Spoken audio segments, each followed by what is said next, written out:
right.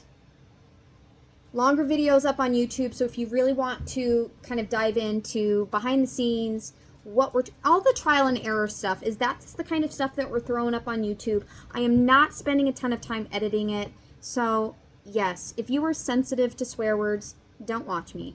I don't think there's anyone new here. I think I've just cleaned house and got rid of all the racist idiots that, for some reason, again, I'm not sure why you were following me, but what we are going to talk about, cool ass senior projects that also benefit the things that I want to, I guess, research.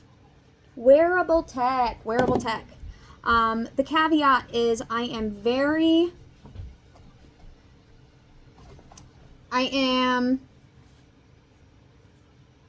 I'm aware, I'm very well in tuned with what feels like consequences for, I don't know, I feel like it's already happening. I already knew that it would. AI.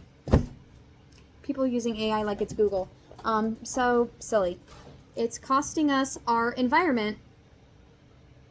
And man, oh man, it's a game changer with vision. It's a game changer. I can think of other disabilities as well. My husband, for example, hearing loss. Yeah. So, you can become a part of the Cool Kids Club, aka the disabled community, at any point in your life. Brendan's hearing has not been, it's not complete hearing loss. But 2 birds, 1 stone, maybe? I don't know. I think Brendan's going to be really into this, so he's going to kind of help me play with it before we set up a couple options for Kaylin. But what we're thinking, and this is what we demoed. The Meta Lab had a lot of immersive rooms, had some experiences. So again, it's still, I think we were there for a couple hours. They had a big skate park thing that Wes was messing around with. He was very into that, but they also had a cool room. I'm going to share that video. I kind of want to pick a cool song, but this is why. This is the other piece to Kaylin's senior project, is we're focusing on wearable tech. So Meta, she did opt for the Ray-Bans, the Meta AI glasses. AI, I know. We want to be very, very careful. We want to be very mindful because we understand what AI costs us. I know. My hippie loving heart hates our reality because there is sometimes the overconsumption just gets me. But we try to be very mindful. We will clean up our planet and try to use it for the good and the longevity of Kaylin being able to explore her environment. And that's what I'll say on AI. But we're going to explore virtual reality next. We've done this a few times over the years. We did ask the professionals, hey, concerns about her vision and playing around with virtual reality. We're not going to go overboard. She's not going to be wearing this headset for hours at a time. We're thinking, 15, 20 minutes, maybe just a really great opportunity for Kaylin to, we would love to find some chill out. And I think that these are going to help. The other thing that smart professionals weighed in on is how this is actually really, really great for cortical vision impairment. So Kaylin's world is part of the reason that it's really hard for her to bring it in focus is because she is trying to see things like the 3D is very, very helpful for her. She relies on her peripheral vision. She's definitely got some sensory processing disorders just across the board where she needs a lot of time to let things kind of register, and nobody knows exactly what that time needs to look like. I think for different activities, it's a different amount of time. different environments. It's a different amount of time. So what's nice is we can essentially introduce her to different environments as part of our coping strategies. Kaylin does really, really well when we can help with what to expect, what that plan looks like, what the environment is going to feel like.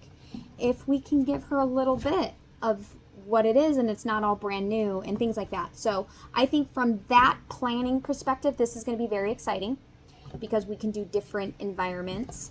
I think when Wes is a little bit older, this will be cool for him. I think he's very into soccer and MMA right now. So like there's a lot of rehabilitative or just get your body moving and a grooving. So it'll connect to a lot of different apps that we can choose from. And that is very exciting. The hardware itself, I mean, I'm not going to lie. The cord is 16 feet. I don't think I needed to get this long of a cord, but I may end up loving it. We did opt for the silicone facial interface, just a little bit cleaner for Kaylin's skin. That was just a recommendation from the ladies looking out. Kaylin's got very nice skin. It's a little temperamental. But the other hardware, this also is going to be very easy for Kaylin. Part of her CP, you'll notice it in pictures, is she turns in. Oh my god. So excited. She turns in her wrists. Right, she's got some tightness. So these will come into play with more of the games. But there's plenty you can do without using those. And then, of course, the headset. So this one has the most adjustability. Is that a real word? Yeah. So we'll swap out the face piece here with the silicone. And yeah, once we get this all charged up, me and Brendan will kind of play around with it. But Kaylin experiencing a concert was enough.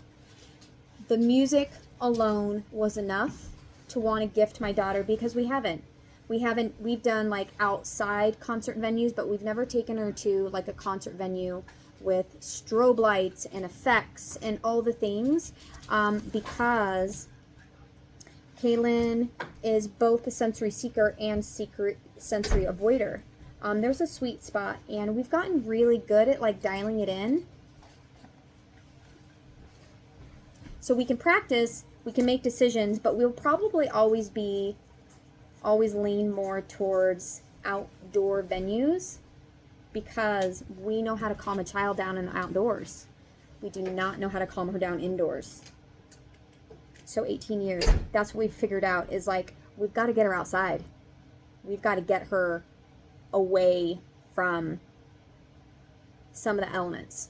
So that's what we've learned, and that's what's really promising with virtual reality for my kid, is that we can do more experiences, even if it's, hey, let's do some preparation, right? Man, I wish we would have had this before taking her to Disneyland. Ooh! Disneyland was not the win for my kid. Disneyland. So that's what I do. I'm going to get everything charged up, and then we'll be off to the races, and those videos will be fun. Those will be fun short clips, and ideally I would love, what I had in mind for this, I mean, in addition to, you know, the fun stuff, and I mean, Kaylin's peers are into games, things like that, music, concert, all the things. I think it's going to help us. I think we could probably find some apps where we could probably get pretty creative with what I call a decompression time. But yeah, like we all need to get better at regulating our systems. There's a lot going on, and our bodies have been under some stress.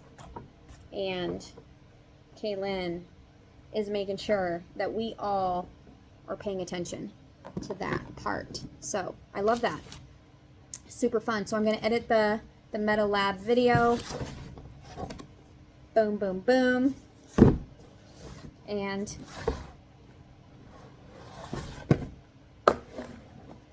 get the VR party started with hopes that this can be a training tool as well for skiing, right? And I think that will help Kaylin is, can we connect with an app that shows us some of our routes and our runs on our mountain? How cool would that be? But also skiing games and just getting better at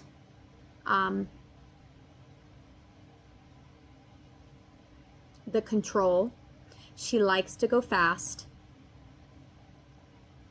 We want her to better understand the safety and control aspect of skiing so that she can be a little bit more independent on the mountain.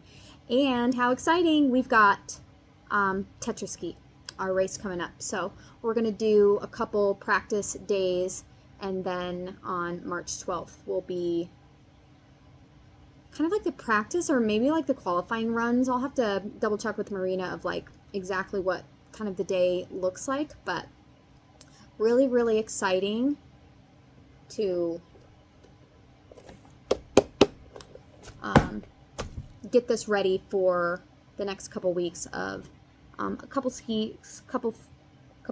fun ski dates.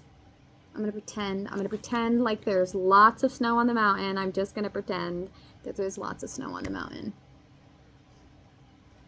I don't know what it's gonna look like. Most of our snow has melted. So we're packing up boards tonight, and yeah, we'll head to where are we skiing tomorrow? Palisades. It used to be called Squaw. So Brendan's parents were like, oh yeah, it throws me off. I was like, well, I mean, I think that a lot of places renamed. I think we had like, I think they did it at our high school. I think they were originally like, the mascot was like Red Feather. I don't know. But offensive to Native Americans. So a lot of things have been renamed. I mean, it's about time. I just don't really understand how. I mean, I grew up hiking trails where it's just like, oh yeah, what did we rename it to?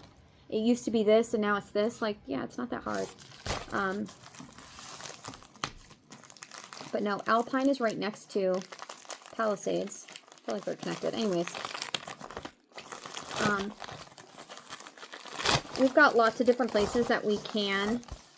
I'm going to hide this. Here, I'll do